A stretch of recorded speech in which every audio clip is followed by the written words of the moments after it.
Salut mon petit clou de girofle, c'est la première vidéo de l'année. On a prévu plein de belles choses pour 2024 et j'espère que t'as encore faim.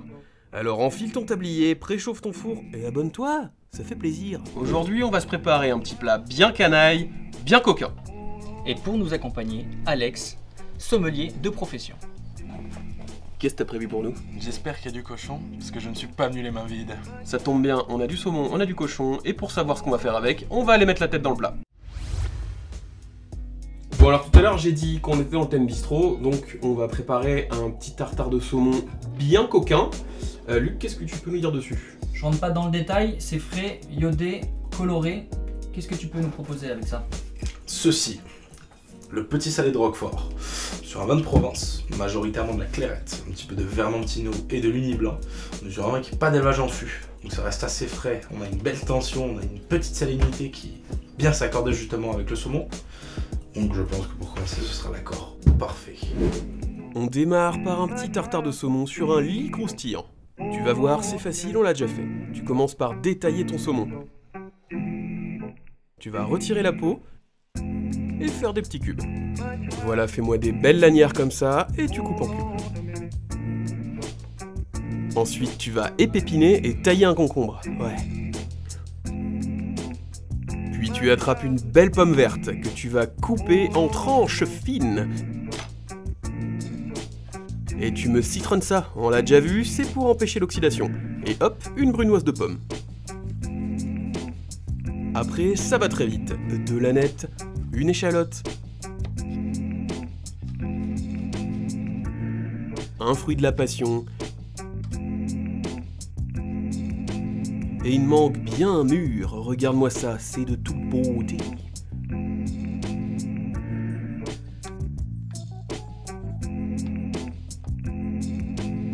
Et tu finis avec un citron vert. Maintenant, on va lui faire un lit croustillant à ce tartare. Pour ce faire, munis-toi d'une feuille de riz et d'une feuille de nori. On va les coller ensemble avec de l'eau.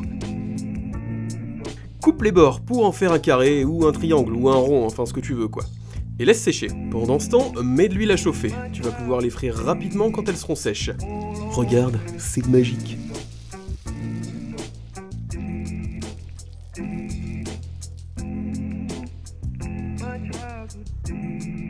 Et tout est prêt, tu mélanges le tout et tu dresseras au dernier moment sur ton lit croustillant.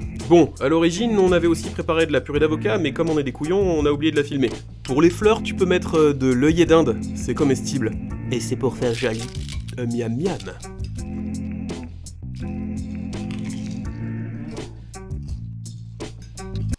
Ça c'est coquin. Et pour continuer dans la lancée du bistrot, après on a prévu de tourner autour du cochon. Luc. Alors, on est sur un carré de cochon fermier, gratin dauphinois et une sauce à la moutarde. Mais est-ce qu'il y a du beurre? Toujours du beurre, le beurre c'est la vie. C'est bien. Qu'est-ce que tu peux nous proposer avec ça? Le petit Joe fera l'affaire.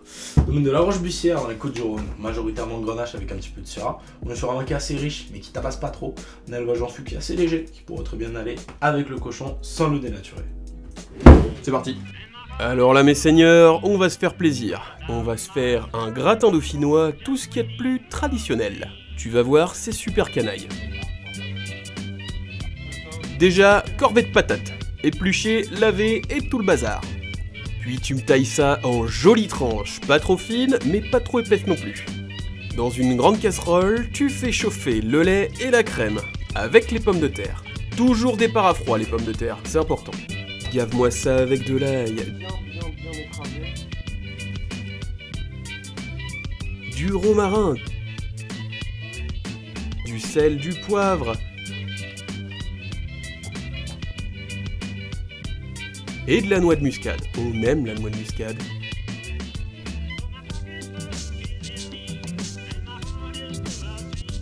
Tu couvres et tu laisses faire la magie. Pendant que ça précuit, préchauffe ton four à 200 degrés. Là, je frotte le plat à l'ail parce qu'il n'y a jamais assez d'ail. Et ensuite, on met du beurre.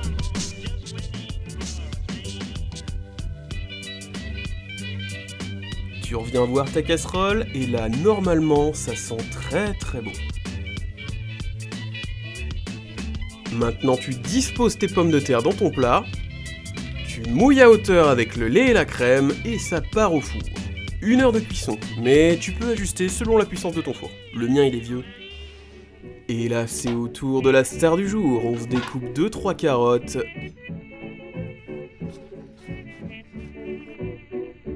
Un bel oignon. Et 2-3 échalotes pour la garniture aromatique. Un beau carré de porc fermier label rouge. Et regarde-moi ce gras là. C'est parti pour la marque. C'est parti. Tu fais comme moi, tu retires la couenne, sans te couper. Et tu quadrilles le gras. Attention, pas trop profond. Il faut pas entailler la viande, sinon le jus va sortir. Et on veut pas. Et ensuite, tu le frottes au gros sel.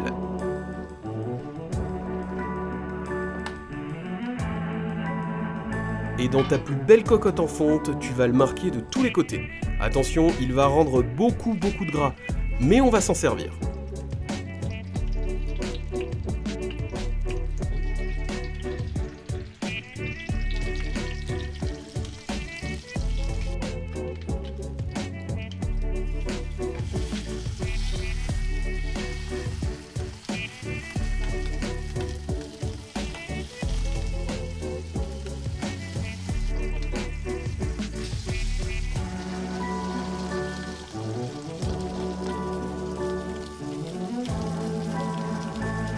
En bon gaulois, on va le mélanger avec du beurre pour arroser la bête.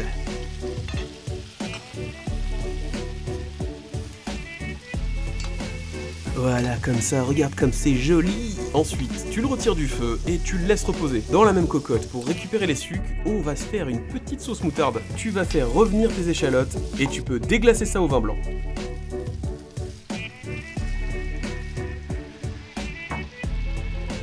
Là, je rajoute un jus de viande que j'avais, mais tu peux le faire avec un bouillon de bœuf, ça fait le taf. Et dites-moi en commentaire si vous voulez que je vous apprenne à faire un jus express, végétarien en plus. Un peu d'ail, un peu de romarin, tu vas me crémer tout ça. Fais frémir et ajoute de la moutarde.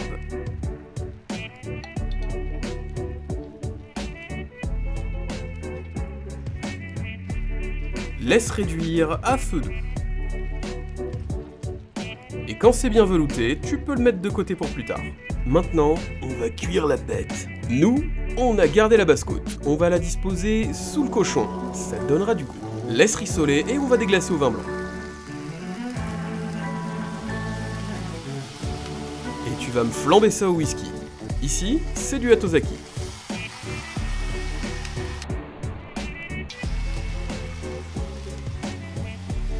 Et attention à la hotte, hein. L'objectif c'est pas de cramer tout le pays. Maintenant tu couvres et ça part 2 heures au four à 200 degrés.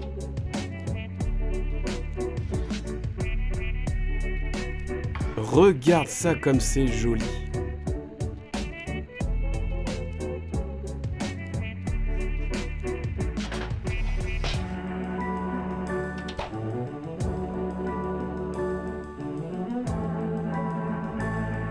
Et maintenant, on passe à la meilleure partie, le partage. Parce que c'est ça la tête dans le plat. C'est ça qu'on aime, partager, transmettre.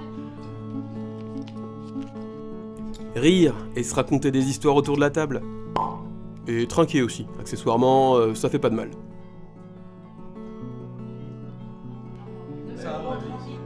À notre bonheur. Santé, Amis, bonheur, amour. et amour encore une fois. Oh là, on croise pas. Maître Splinter, fait par la Sorga. On est sur un vin de Languedoc, 90% de Picpoul avec 10% de Terribouré. C'est quelque chose d'assez tendu, assez vif, mais légèrement floral aussi.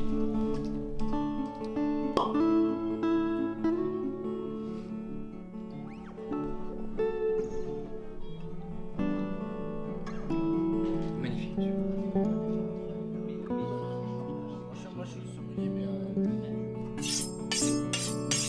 Un petit coup de fusil pour redresser le fil. Là, tu passes ton couteau entre les os et ça se découpe tout seul.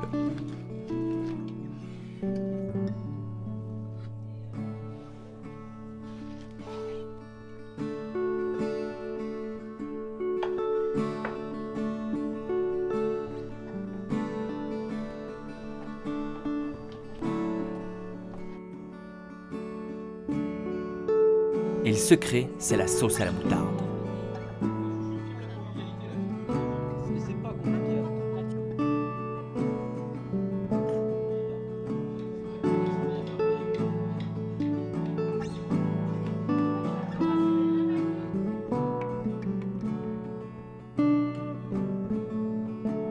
Et si tout ça t'a plu, n'hésite pas à lâcher un petit like et un petit commentaire.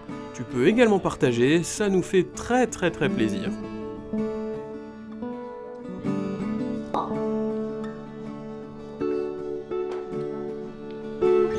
Alors les acacias, chez Monsieur Villemade, on est à Courcheverny.